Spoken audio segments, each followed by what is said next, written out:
s'il y en a un qui dit toujours ce qu'il pense, c'est bien Yannick Noah. Déjà très expressif lorsqu'il était joueur de tennis, l'artiste de 62 ans n'a jamais usé de la langue de bois et c'est certainement aussi pour cette franchise que les Français l'apprécient. Après une brillante carrière dans le tennis, le champion a donc décidé de bifurquer vers la musique, mais il garde toujours un œil avisé sur le monde du sport, malgré une vie trépidante et un agenda très rempli. Père de 5 enfants de 3 femmes différentes, il parcourt le monde entier pour être avec les siens. Installé au Cameroun depuis plusieurs années maintenant, Yannick Noah revient souvent en France où il a encore beaucoup d'attaches. Quand il n'est pas en Jamaïque avec ses enfants ou au Brésil pour le magnifique mariage de son fils Joachim, l'interprète de Saga Africa est à Paris où il prépare la sortie de son prochain album.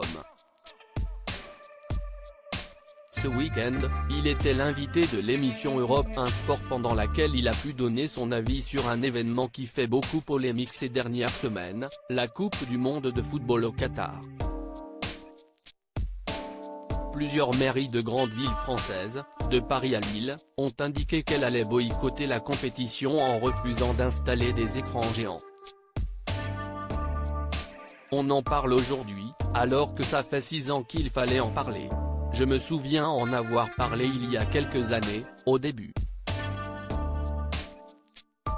Et puis bien entendu, c'était un peu Don Quichotte. Je me suis dit, je ne parle plus, a lancé l'ancien tennisman sur les ondes de Europe un samedi dernier. Maintenant, c'est trop tard partagé sur la question du boycott de cette Coupe du monde au Qatar, Yannick Noah cible les principaux coupables, selon lui, ce sont les politiciens et ceux qui ont décidé que ça allait se passer là-bas à qui il faut poser la question, dénonce-t-il. Maintenant, c'est trop tard. On va regarder ou pas la télé, chacun fait ce qu'il veut. Tiraillé face à une situation complexe, alimentée par les nombreux rapports qui font état de corruption et de nombreux morts sur les chantiers de construction des stades au Qatar, Yannick Noah finit par donner son sentiment.